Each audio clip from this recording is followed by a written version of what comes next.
할로윈 반갑습니다. 자, 오늘, 독수리처럼 비상하다. 아, 그래서 예수를 닮은 인생의 존재의 목적을 우리가 실현하고, 자, 그래서 이제 5주차 이제 강의를 이제 들어갑니다. 오늘의 주제는 믿음이라는 겁니다. 그래서 독수리처럼 이제 비상하기 위해서, 자, 오늘 이제 그 본문들은 이제 시브리서 11장 1절부터 6절의 그 말씀입니다. 그리고 이사야 40장 31절 그리고 어, 로마서 4장 18절과 21절을 좀 다룰 거고요. 마지막으로 이제 갈라디아서 2장 20절을 좀 다루려고 합니다. 자, 오늘은 제가 이 파워포인트를 미처 준비를 못했습니다. 음, 그래서 이제 구두상으로 이렇게 말씀을 좀 나눠야 될 것 같고요. 자, 오늘의 주제는 이제 믿음입니다. 그래서 이제 믿음의 정의에 대해서 좀 이제 나누게 될 것 같고요. 그리고 이제 믿음의 이 증언 증인들 그리고 믿음의 조건과 이 능력에 대한 이 부분들을 우리가 좀 다루고자 합니다. 그리고 믿음의 그 위기와 이 회복에 대한 부분들을 이제 다루면서 우리가 믿음의 날개를 이제 활짝 날을 활짝 필 수 있는 그런 은혜의 이 강의가 되지 않을까 이렇게 생각을 합니다. 어, 오늘 우리는 인간의 삶에서 가장 위대하고 가장 신비로운 그 주제 중에서 이제 하나 앞에 섰어요. 그것이 바로 이제 믿음입니다. 믿음은 이제 보이지 않는 것을 이제 붙드는 것입니다. 그래서 만져지지 않는 것을 실제로 이제 경험하는 것입니다. 그래서 아직 이루어지지 않은 것을 의미 있게 어, 어, 그래서 이루어지지 아직 이루어지지 않는 것을 이미 이루어진 것처럼 이제 살아가는 것이고, 자, 이것이 어떻게 가능하겠습니까? 오늘 우리가 함께 이 비밀을 이제 열어가도록 하겠습니다. 먼저 이 독수리 이야기를 시작하겠습니다. 자, 이 독수리는 이 자연계에서 어, 이제 가장 높이 나는 새 중에 이제 하나입니다. 어떤 독수리는 그 해발 이제 7,000m 이상의 고도를 이제 비행한다고 합니다. 자, 에베레스트 산을 넘을 수 있는 새가 바로 독수리예요. 그런데 이 독수리가 그렇게 높이 날 수 있는 비밀이 무엇인지 혹시 아십니까? 자, 독수리의 그 날개 구조는 이 상승 기류를 최대한 활용하도록 이제 설계되어 있어요. 그래서 독수리는 이 날개짓을 이제 줄이면서도 오히려 더 높이 이제 올라가게 됩니다. 그래서 맹렬히 날개짓 하는 것이 아니라 오늘 여기에서 이제 포인트가 있어요. 맹렬히 날개짓 하는 것이 아니라 상승 기류를 타는 것이 독수리의 이 비행의 핵심이라는 겁니다. 그래서 우리의 믿음도 이와 같습니다. 그래서 믿음은 내 힘으로 무언가를 이뤄내는 것이 아니고 하나님이라는 무한한 이 상승 기류 안에 위에서 내 존재를 맡기고 그분이 나를 들어 올리시도록 믿음의 이 날개를 펼치는 거예요. 그래서 내가 더 맹렬히 날개짓 할수록 더 높이 오를 것 같지만 사실은 하나님께서 나를 내어드리고 아니, 하나님께 나를 내어드리고 그분의 능력 위에 서는 것이 더 높이 비상하는 길입니다. 자, 오늘 이 강의를 통해서 그 믿음의 비밀을 함께 발견하기를 바랍니다. 오늘 말씀이 지쳐 있는 자, 여러분에게 의심이 밀려오는 여러분에게 오래 기다렸지만 아직 응답이 없어서 낙심된 여러분에게 새 힘이 되기를 소망합니다. 자, 믿음은 결코 어리석은 것이 아닙니다. 믿음은 가장 용기 있는 삶의 이 선택이에요. 그리고 오늘 우리가 그 믿음을 이제 새롭게 이제 하는 이 시간이 될 겁니다. 히브리서 11장 1절에 믿음은 바라는 것들의 실상이요 보이지 않는 것의 이 증거니 이 짧은 이 한 구절 안에 믿음의 신학 전체가 이 담겨 있어요. 오늘 강의 내에 이 말씀을 이제 붙들겠습니다. 바라는 것들의 실상, 보이지 않는 것들의 이 증거. 이 두 표현의 의미를 함께 깊이 탐구해 보도록 하겠습니다. 자, 믿음의 정의를 볼 때 우리는 히브리서 11장 1절의 이 두 단어를 우리를 늘 기억하게 됩니다.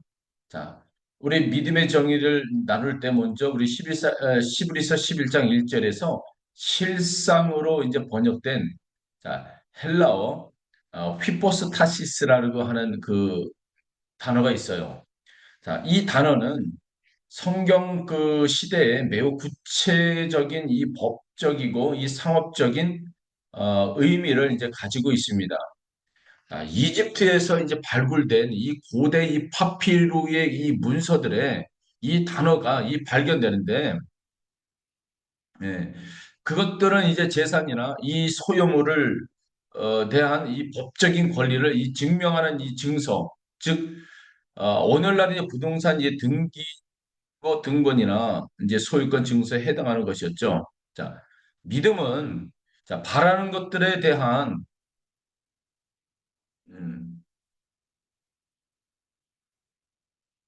적인 이 소유 이제 증서인 겁니다. 그래서 아직 손에 쥐지 않았지만 법적으로 이미 내 것이라는 이 확실한 이 문서.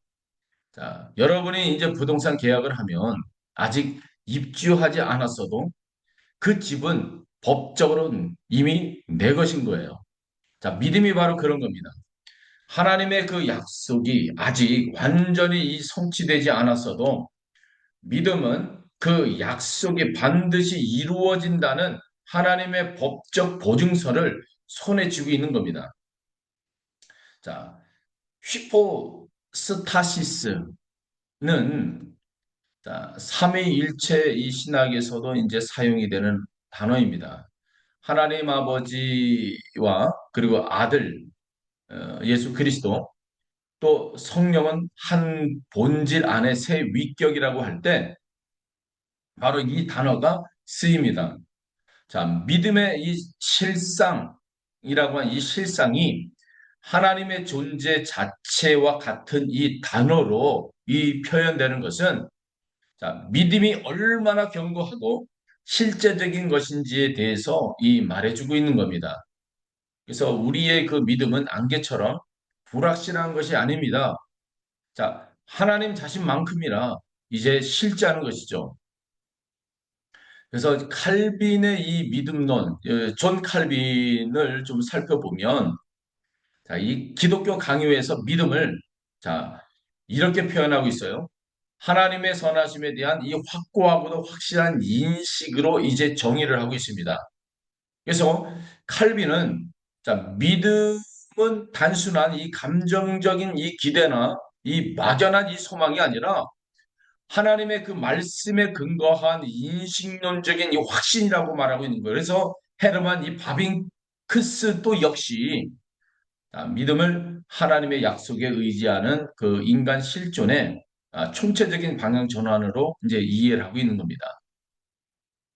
자, 그렇다면 이 개혁주의 믿음론은 그 믿음이 주관적 느낌이 아닌 객관적인 이 하나님의 그 약속 위에 서 있음을 또 이제 강조하고 있는 것입니다. 그렇다면 자, 히브리서 11장 11절에서 자, 증거로 쓰고 있는 자, 이 증거, 자, 위드니스, 자, 엘렌코스라고 말하고 있어요.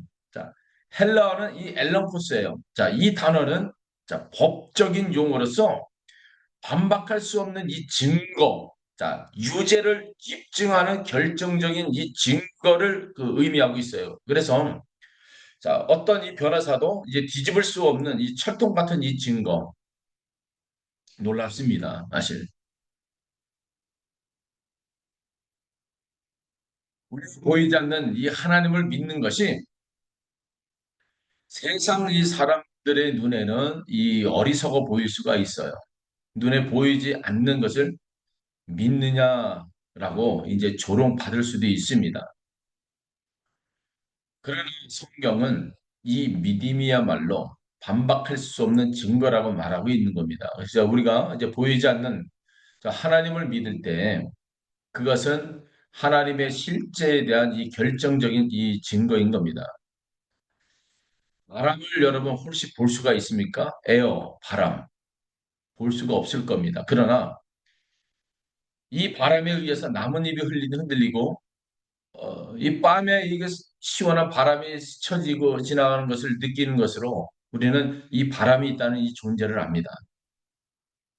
하나님을 눈으로는 이제 우리가 볼 수는 없지만 그분의 일하심은 우리 삶 곳곳에서 선명하게 이제 드러내 보여주고 계시지 않습니까? 자, 죄인이 거듭나는 이 변화, 그렇죠? 절망 가운데서도 솟아나는 이 평안들, 이게 다 어디서 옵니까? 다 하나님의 숨결, 하나님의 존재하심에, 하나님의 터치하심에 나타나는 것들이에요. 자, 인간의 이성으로는 이 설명할 수 없는 이 응답되는 이 기도, 자, 이 모두가 보이지 않는 이 하나님의 이 가시적인 이 증거입니다. 그래서 믿음은 이 증거들을 이제 포착하고 자, 인정하는 것입니다. 자, 믿음은 그래서 이 세 가지 요소로 이루어지는 겁니다. 자, 종교개혁 이 전통에서 자, 믿음은 세 가지 요소로 이제 분석을 합니다. 자, 이것을 라틴어로 노티티아라고 말하고 있고요. 아센수시라고 말하고 있기도 하고요. 자, 피투키아라고도 말합니다. 자, 믿음, 이 그 지식은 뭐냐면, 자, 노티티아는 바로 이제 지식이라는 말인데, 자, 믿음의 내용에 대한 바로 지식인 거예요. 자, 무엇을 믿는가? 자, 예수 그리스도가 누구신지, 또 그분이 무엇을 하셨는지에 대한 자, 지식 없이 믿음이 성립하지는 않습니다. 알지 못하는 것을 믿을 수 없습니다. 예. 자, 그러면 아센수스는 무슨 말이냐? 바로 그 말은 이제 번역을 하면 이제 동의라는 말입니다. 자, 그 지식이 사실임을 이제 동의하는 것이죠. 그래서 단순히 아는 것을 넘어서 이 사실이 이것이 사실이다라고 하는 이 내적으로 동의하는 것입니다. 그러나 이것으로는 아직 충분하진 않아요. 야고보서 2장 19절은 마귀들도 하나님 한 분이심을 믿고 떤다고 말하고 있어요. 예, 마귀들도. 자, 그렇다면 우리가 피도시아라고 말했죠. 그 말은 이제 신뢰라고 하는 거예요. 그래서 믿음의 핵심입니다. 내가 아는 거, 사실이라고 동의하는 것을 나의 구원을 위해 전 인격적으로 이제 신뢰하는 거. 자, 이것이 진정한 믿음입니다. 불타는 건물에서 뛰어내릴 때 이 소방관을 믿고 몸을 맡기는 것, 바로 이것이 자, 피투키아인 거예요. 피투키아. 자, 이 세 가지 중에서 이 피투키아, 즉 이것이 이제 신뢰가 믿음의 핵심입니다. 우리는 머리로 알고 마음으로 이제 동의하고 전 존재로 이제 신뢰합니다. 자, 이 신뢰가 우리의 삶을 변화시킵니다. 이것이 바로 독수리처럼 비상하는 바로 믿음이 되는 겁니다. 자, 그렇다면 믿음의 이 조건들이 있어요. 바로 그것이 시브리서 11장 6절에 말하고 있어요.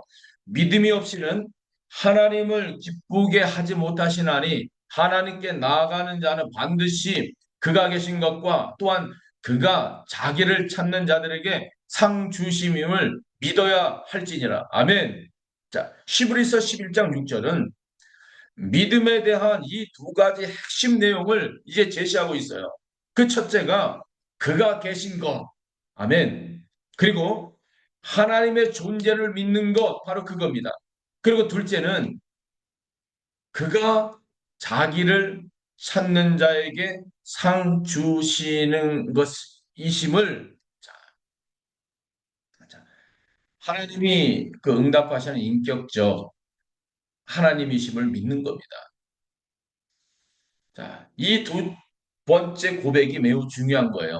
단순한 유실론, 예, 하나님이 존재하신다는 믿음은 많은 종교에 있어요.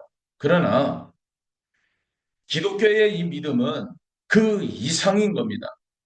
하나님이 단지 우주의 창조자로서 멀리 계신 것이 아니라 나를 찾으시고 나를 응답하시고 나를 찾는 자에게 상 주시는 인격적 이 하나님이심을 믿는 것이에요. 이것이 기독교 믿음의 독특성인 겁니다.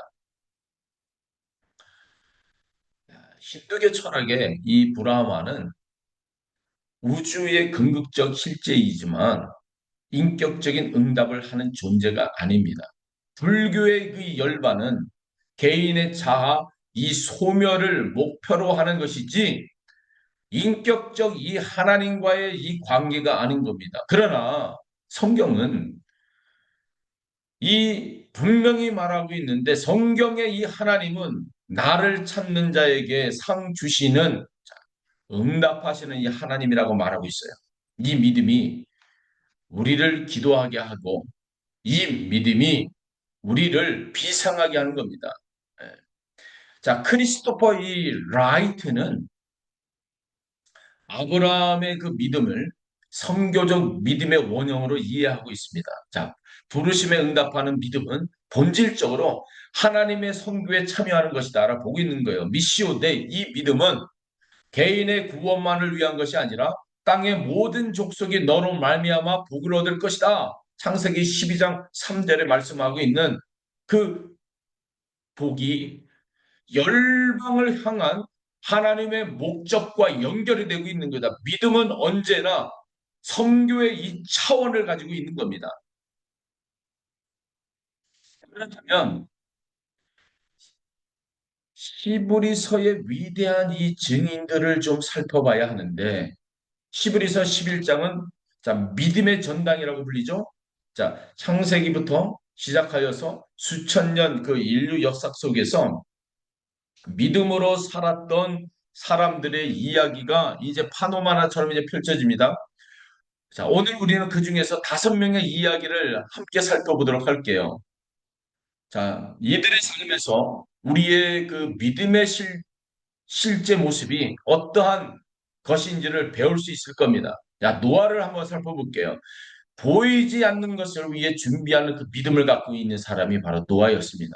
시브리서 11장 7절에는 이렇게 표현하고 있습니다.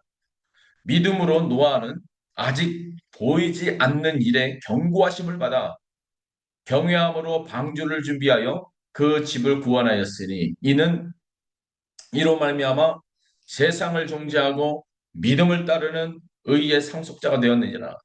노아의 믿음의 이 첫 번째 이 특징을 발견합니다. 아직 보이지 않는 일에 경고하심을 받아. 노아가 방주를 짓기 시작할 때 하늘에는 구름 한 점이 없었을 겁니다. 비가 올 기미가 전혀 없었을 것입니다. 사람들은 비웃었을 거예요. 노아 저놈이 좀 미쳤나? 물도 없는 곳에 왜 배를 만들어? 그렇죠. 그러나 이 노아는 하나님의 말씀을 믿었습니다. 보이지 않는 것을 믿음으로 보았습니다. 이것이 첫 번째 도전인 겁니다. 현재 보이지 않는 이 현실이 하나님의 말씀과 다를 때 무엇을 따를 것입니까, 여러분? 노아는 이 100년을 방주를 만들었습니다. 100년의 이 고집, 100년의 인내, 이것이 믿음입니다.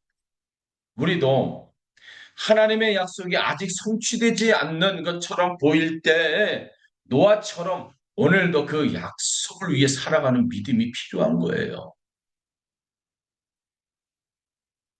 그 믿음으로 살아가기 위해서 우리가 어떻게 해야 합니까?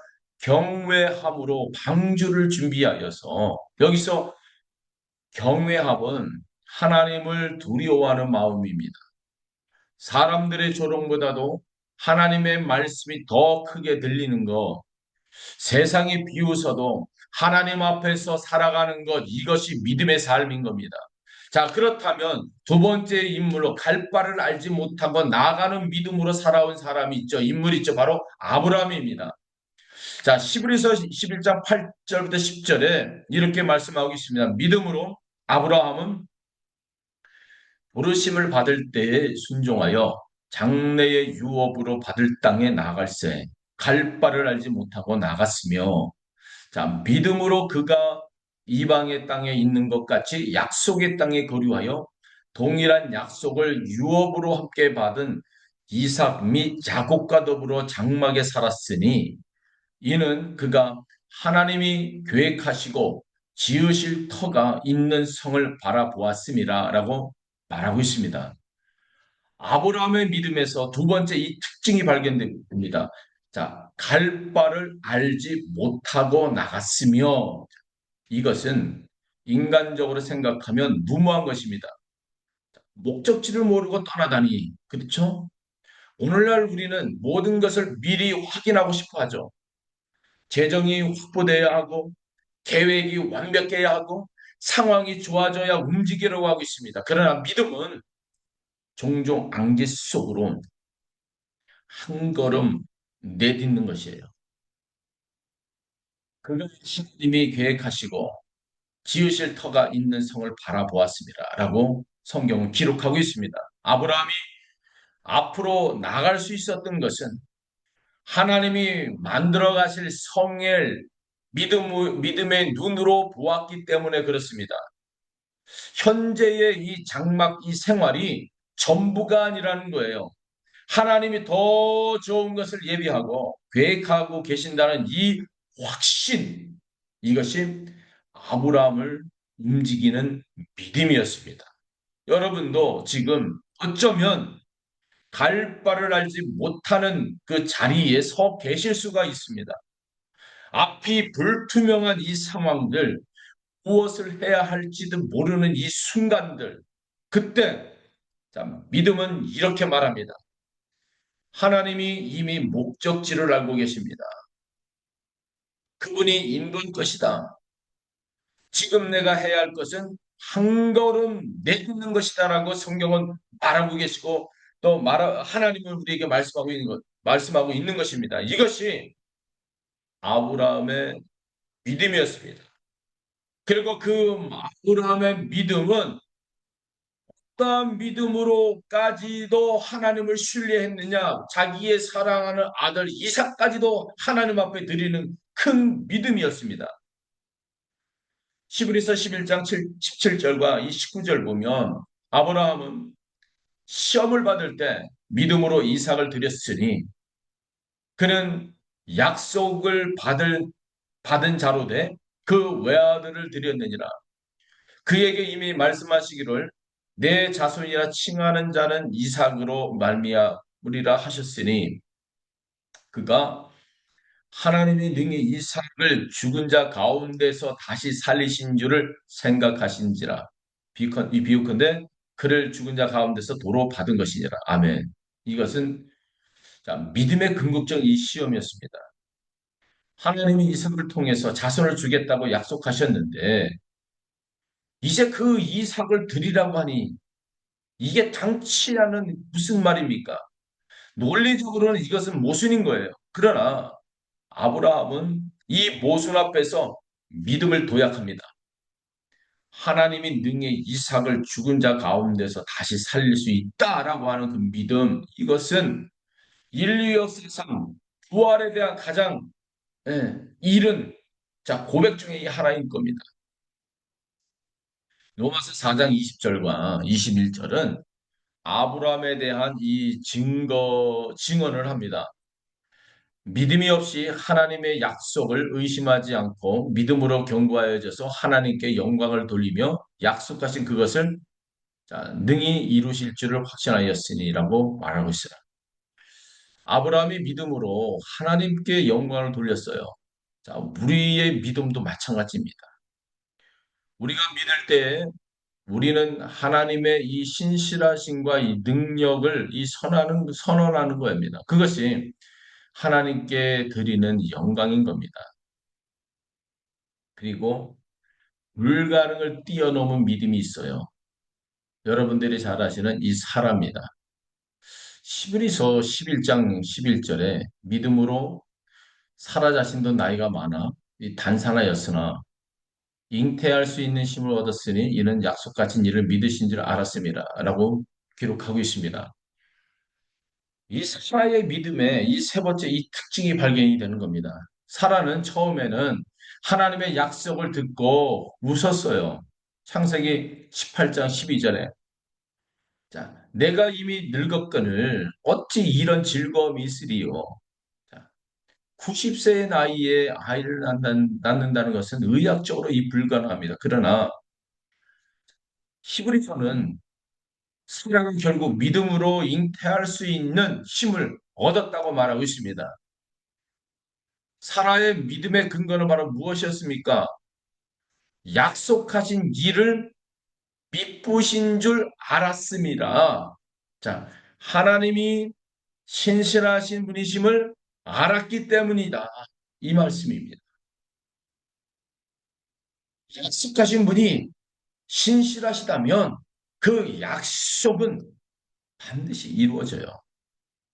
상황이 불가능해 보여도 내 몸이 이미 한계에 도달했어도 하나님의 신실하심은 변하지 않습니다. 여러분의 삶에도 이제 너무 늦은 것 같다고 느낀 그러한 삶의 회의가 있습니까? 혹시 너무 오래 기다렸고 상황은 오래 더 나빠지고 있는 것 같고 왜 내 사업은 잘 안 되고 왜 나만 정말 이 어려움을 겪고 있는 것 같고 홀로 버려져 있는 것 같고 이제는 모든 것을 다 포기해야 해야 할 것 같은 그 자리에서 여러분 사라의 믿음을 기억하십시오. 하나님은 사라의 경우에 같이 인간의 불가능한 것들을 가능하도록 나타내시는 분이 바로 우리 하나님입니다. 그래서 우리는 그 믿음을 하나님의 행하실 것이라는 믿음을 가져야 하는 겁니다. 예. 제가 인도에서 살아나온 20년, 만 20년의 세월들, 겪고 싶지 않은 세월들입니다. 그러나 하나님이 행하실 것이라는 그 믿음을 가지고 하루하루 버티며 박해와 이 억압 속에서도 숨소리 내기 힘든 이 상황에서도 하나님의 일하시는 것을 느끼며 그 믿음으로 걸어온 이 세월 속에서 하나님이 너무 많은 은혜들을 부어주신 것을 볼 수가 있었습니다.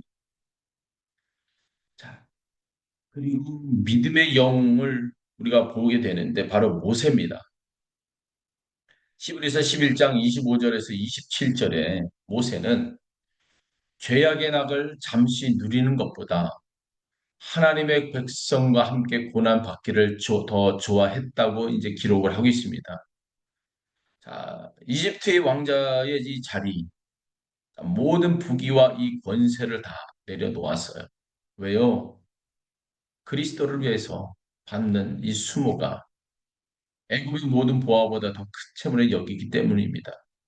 다시 말해 하나님을 위해서 자기 민족을 위해서 받는 이 수모가 하나님의 택한 백성들을 향해서 받는 이 수모가 애굽의 모든 보화보다 더 큰 재물을 여겼기 때문에 그래서 믿음의 선택이었습니다. 영원한 것을 위해서 일시적인 것을 다 내려놓았다는 겁니다. 그리고 두 번째 믿음의 영웅을 본 라합을 들 수가 있어요.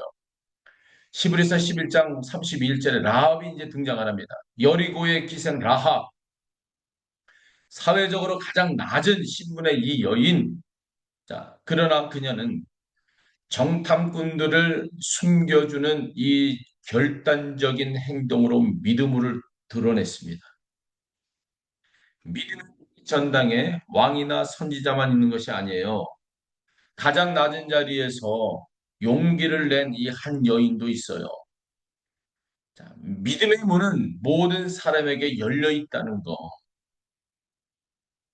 그래서 히브리서 11장의 이 마지막에 자, 11장 33절과 39장 이 40절에 더 좋은 것을 바라보는 믿음을 가지라 말하고 있습니다. 이 사람들은 다 믿음을 따라 죽었으며 약속을 받지 못하였을 때 그것들을 멀리서 보고 이 환영하며 또 땅에서는 외국인과 나그네임을 증언하였으니 이 사람들이 다 믿음으로 말미암아 증거를 받았으나 약속된 것을 받지 못하였으니 이는 하나님이 우리를 위해 더 좋은 것을 예비하였은즉 우리가 아니면 그들로 온전하게 이루지 못하게 하심을 하심이라.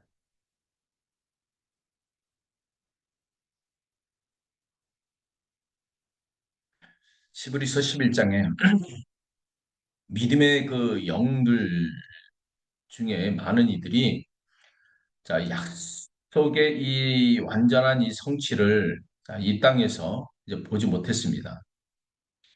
그는 멀리서 보고 이제 환영했습니다. 완전히 응답을 받지 못한 채 세상을 다 떠났어요. 자, 이것이 우리를 낙담하게 합니까? 아닙니다. 오히려 이것이 믿음의 위대함입니다. 그들은 이 땅의 완성이 전부가 아님을 알았어요. 그들이 바라본 것은 더 좋은 것, 하나님이 예비하신 영원한 나라였다는 거예요. 하나님이 우리를 위하여 더 좋은 것을 예비하였으니, 자, 이 확신이 그들로 하여금 고난 속에서도 지연된 우리의 기도의 응답 속에서도 끝까지 믿음을 지키겠습니다. 우리도 마찬가지입니다. 지금 이 땅에서의 이 삶 전부가 아니에요. 하나님이 예비하신 더 좋은 것이 있습니다. 이 영원한 이 관점이 우리의 믿음을 지속시키게 된다는 겁니다. 그렇다면 믿음의 조건과 그 능력이 있는데 이사야서 40장에 보면 여호와를 앙망하는 자에 대한 말씀을 나눕니다. 자, 그것이 이 독수리의 날개와 같이 믿음의 비상에 대한 겁니다. 이 믿음의 날개를 확 피라고 말하고 있는 거예요. 이사야 40장 28절과 31절을 보면 너는 알지 못하였느냐? 듣지 못하였느냐? 영원하신 하나님 여호와 땅 끝까지 창조하신 이는 피곤하지 않으시며 곤비하지 않으시며 명철이 한이 없으시며 피곤한 자에게는 능력을 주시며 무한한 자에게 힘을 더하시나니 소년이라도 피곤하며 곤비하며 장정이라도 넘어지며 자빠지되 오직 여호와를 앙망하는 자는 새 힘을 얻으리니 독수리가 날개치며 올라감 같을 것이요. 자, 다른 박질하여도 곤비하지 아니하겠고 걸어가도 피곤하지 아니하리라. 자, 이사야 40장의 이 배경을 먼저 한번 살펴볼게요.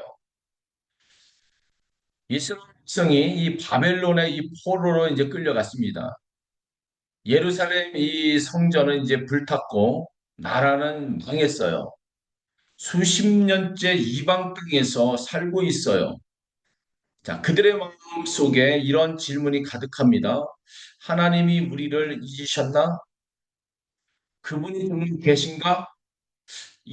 왜 이렇게 오래 기다리게 하나? 자, 이 절망의 현장에서 하나님의 말씀이 임합니다. 28절부터 말씀을 자세히 한번 보겠습니다. 너를 알지 못하느냐? 듣지 못하느냐? 이것은 책망이 아닙니다. 자, 이것은 안타까움의 표현이죠. 너는 이것을 알아야 했는데 무엇을 알아야 했습니까? 자, 하나님은 피곤하지 않으시다는 거. 자, 그분의 명철은 한이 없다는 거.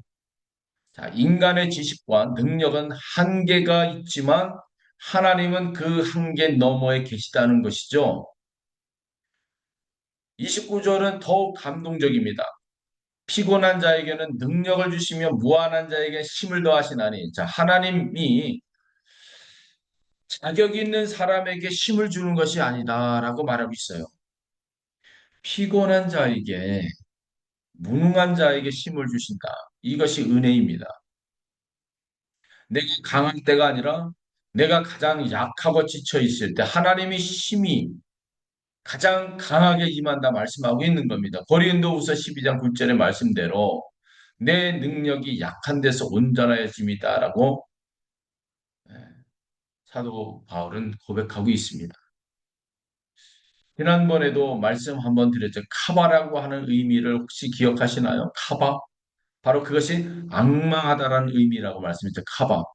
자, 그 말씀이 32절의 1절의 핵심 단어로 나타나죠. 악망하다입니다. 카바. 이 히브리 동사는 매우 이제 풍부한 의미를 갖고 있습니다. 원래 이 단어는 이 밧줄을 꼬다, 자, 실을 함께 비틀어 엮다는 의미입니다. 여러 가닥의 이 실이 함께 이 꼬이면서 강한 밧줄이 되는 것처럼 우리가 하나님께 우리 자신을 단단히 묶고 기다리는 것을 뜻합니다. 단단히 묶는 것, 하나님을 의지하고 믿음으로 바라보는 것이 점점 단단하게 하루가 지고 두 이틀이 되고 사흘이 되고 오랜 시간 하나님 앞에 기다리는 거 의미하고 있는 거예요. 자, 엉망하다에는 또 다른 의미가 있어요. 기다리다는 의미가 있어요. 자, 그런데 이것은 소극적인 기다림이 아닙니다. 하나님을 향한 능동적 이 기대와 이 신뢰를 가지고 기다린다는 거예요.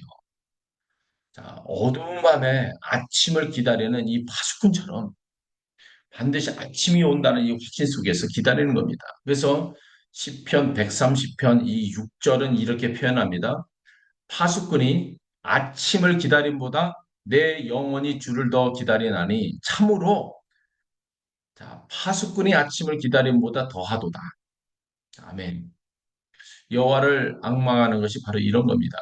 폭풍 속에서도 침묵 속에서도 오랜 기다림 속에서도 하나님을 향한 이 시선을 거두지 않고 자, 그분께 단단히 연결되어 기다리는 거. 자, 그리고 그 악망하는 자에게 하나님이 또 약속하십니다. 새 힘을 얻으리니. 아멘. 자, 그렇다면 오늘 이 31절에서 독수리의 이 비상은 무엇으로 묘사가 됩니까? 가장 흥미로운 이 묘사인 거예요. 독수리가 날개치며 올라감 같을 것이요. 자, 그리고 다른 박질하여도 곤비하지 아니하겠고, 자, 그리고 걸어가도 피곤하지 아니하리로다. 이 세 단계의 이 묘사는 바로 우리가 주목할 것이 있습니다. 자, 순서가 독수리의 이 비상에서 자, 다른 박질로부터 그리고 걸음의 순서입니다. 보통 우리는 걷다가 뛰다가 날아오른다 생각합니다. 그런데 이사야는 역순으로 말합니다. 가장 극적인 것에서 가장 일상적인 것으로 내려온다고 말하고 있어요. 이것이 의미하는 바가 무엇일까요? 자, 믿음의 능력은 극적인 순간이 아니라 일상의 발걸음에서 나타난다는 겁니다. 위대한 믿음의 이 순간만이 아니라 월요일 아침에 지친 몸을 이끌고 일어나는 것, 그리고 반복되는 일상 속에서 흔들리지 않는 것, 이것도 믿음인 거예요. 아니, 어쩌면 이것이 더 어려운 믿음입니다.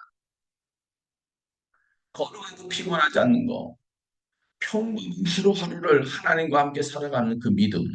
자, 자, 헤르만 이 바빙크의 이 믿음론을 보면 헤르만 이 바빙크는 개혁주의 이 교의학에서 자, 믿음을 인간 전 존재의 하나님을 향한 방향 전환이라고 이제 정의를 했어요.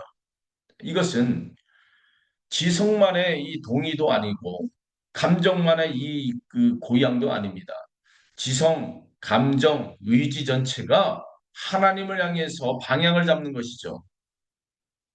이 바빙크는 이 믿음이 단순히 교리를 아는 것을 넘어서 하나님과의 이 살아있는 이 관계로 이어진다고 이제 강조를 했어요. 이것이 이사야 40장에 이 악망이 담고 있는 이 카바가 담고 있는 의미와 정확히 일치하고 있는 겁니다. 그런데 자, 우리도 믿음의 위기를 경험하게 됩니다. 살아가면서요. 그렇지 않나요? 믿음의 위기와 그 순간을 어떻게 우리가 회복해야 하느냐. 히브리서의 그 믿음의 영웅들에 대한 이야기를 듣다 보면 우리는 스스로 초라해질 수가 있어요. 나는 저런 믿음이 없는데 나는 자주 의심하고 두려워하고 믿음이 흔들리는데 오늘 이 자리에서 매우 솔직한 이야기를 하나 하겠습니다. 위대한 믿음의 영웅들도 위기를 경험했어요. 아브라함도 이 두 번이나 하나님의 약속을 믿지 못하고 아내 사라를 누이라고 이제 속였죠. 모세도 처음 부름을 받았을 때에 다섯 번이나 이 핑계를 댔습니다. 엘리야도 갈멜산에서 850명의 거짓 선지자들을 물리친 다음 날, 자, 이세벨의 협박 한마디에 도망가며 죽기를 원했어요. 이것이 우리와 다를 바 없는 인간들의 이 모습인 겁니다. 그러나 중요한 것은 위기가 없는 믿음이 아닙니다. 위기를 통과하는 그 믿음인 거예요. 아브라함은 실패하면서도 하나님과의 이 관계를 끊지 않았습니다. 모세는 핑계를 대면서도 결국 하나님의 부르심에 응답을 했습니다. 엘리야는 도망을 갔지만 하나님이 그를 찾아오셨고 그를 다시 자, 일으켜 세우셨습니다. 믿음의 위기가 믿음의 끝이 아닌 겁니다. 마가복음의 9장 24절에 곧 그 아이의 아버지가 소리를 질러 이르되 내가 믿나이다. 나의 믿음 없는 것을 도와주소서 하더라 라고 말하고 있어요. 자, 믿음의 정직한 고백을 하고 있는 것이죠. 이 말씀이 저는 성경에서 가장 감동적인 구절 중에 이 하나라고 생각합니다. 귀신 들린 이 아들을 둔 아버지가 예수님 앞에 서 있어요. 예수님이 내가 할 수 있거든 무슨 말이냐 믿는 자에게 능치 못할 일이 없느니라고 말씀하고 있습니다. 이 말에 아버지가 외칩니다. 내가 믿나이다. 이 믿음 없는 것을 도와주소서. 이 고백은 얼마나 인간적입니까? 그리고 얼마나 정직합니까? 나는 믿습니다. 그런데 동시에 나는 의심합니다. 이 두 가지가 내 안에 공존합니다. 이것이 우리 안에. 하나님, 내 믿음 없음을 도와주십시오. 이것이 우리의 모습이 아닙니까? 믿고 싶지만 두려운 것, 믿으려고 하지만 의심이 드는 것, 이것이 우리의 정직한 고백이 아닙니까? 그런데 예수님이 이 믿음에 응답하셨습니다. 완전한 믿음이 아니었습니다.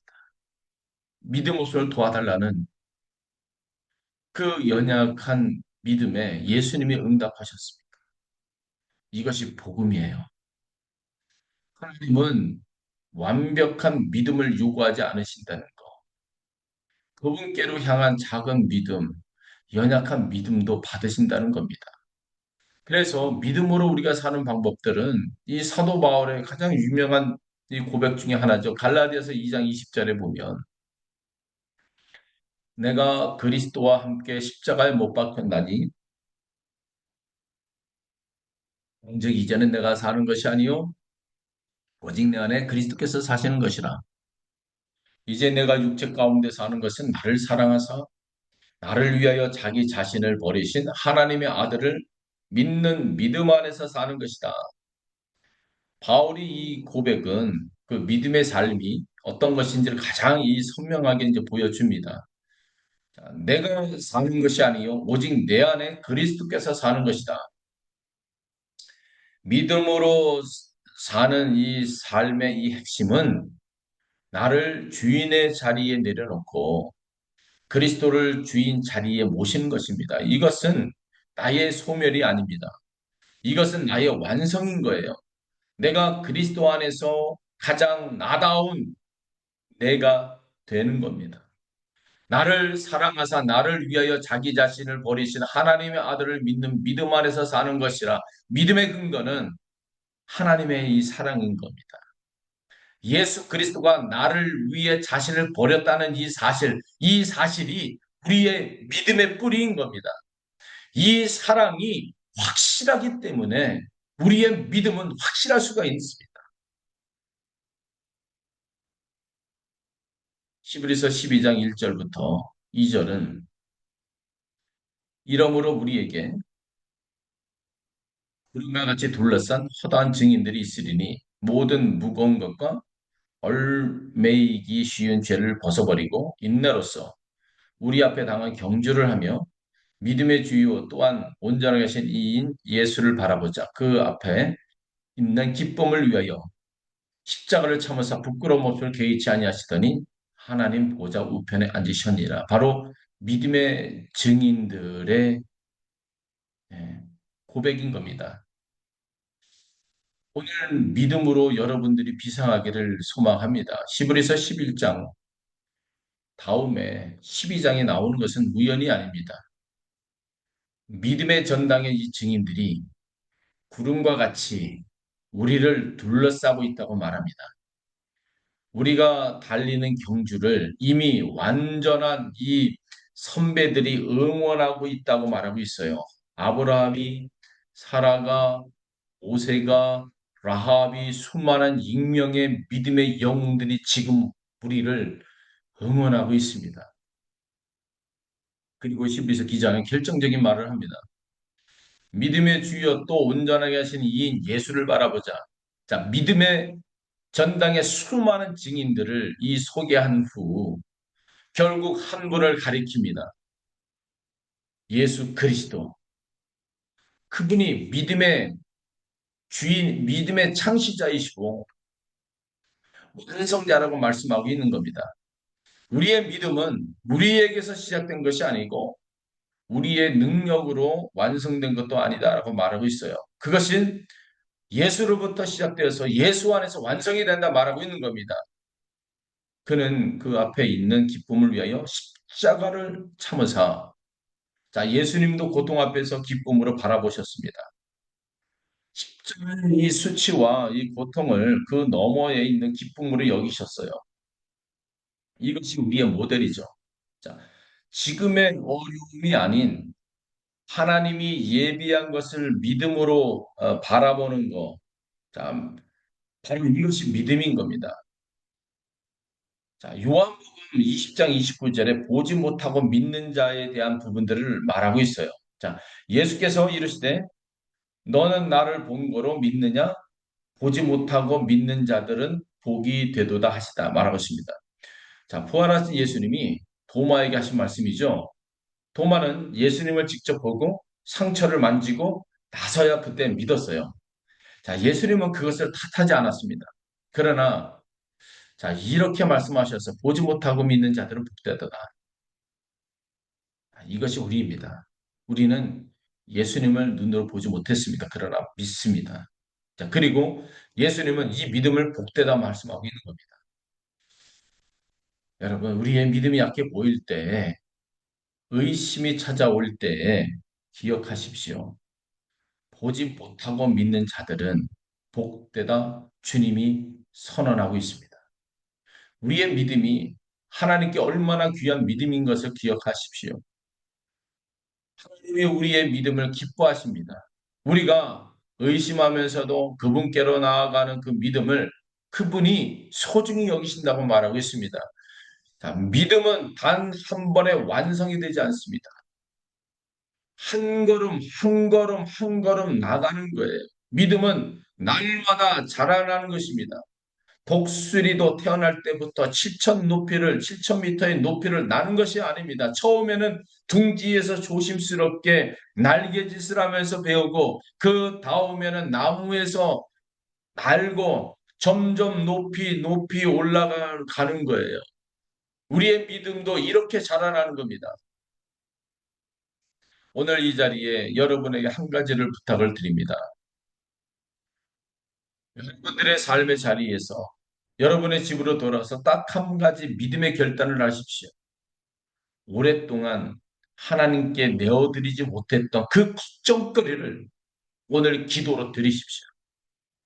오래 두려워서 오래 두려워하며 피해 왔었던, 걱정했었던, 다 내려놓지 못하고 나의 무거운 짐을 다 내 것으로 여기고 내가 책임지려고 했었던 이 고민들, 누군가는 나를 오해하고 나를 시해하고 그러한 염려 속에서 단잠을 못 잤었던 이 고민들, 내일은 어떨지를 모르고 오늘 하루하루 염려로 하루하루를 걸어가는 이 발걸음들을 다 오늘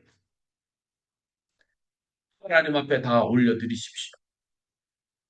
오랫동안 하나님께 드리지 않았던 미워했었던 그 사람들을 위해서 오늘 기도하십시오. 작은 한 걸음이 작은 한 걸음의 이 믿음이 독수리의 비상의 믿음으로 여러분의 팔을 감싸고 날개를 감싸고 하나님의 저 상승 기류로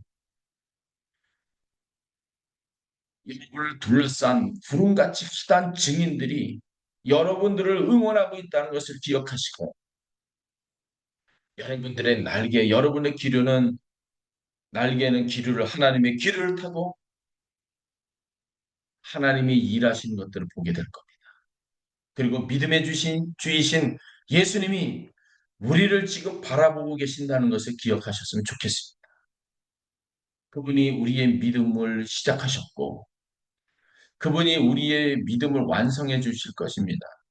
여호와를 앙망하십시오. 그 믿음의 악명이 우리를 독수리처럼 비상하게 할 것입니다.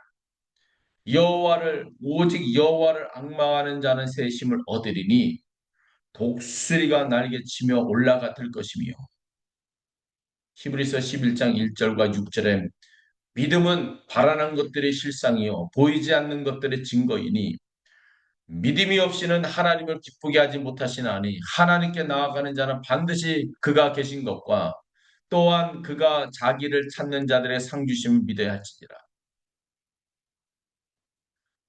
더 시작하는 믿음의 훈련들 매일매일 하나님의 신실함이 선명하게 여러분들에게 보여지게 될 것입니다. 현재의 기도에 더 큰 믿음으로 임할 수 있게 하실 줄 저는 믿습니다.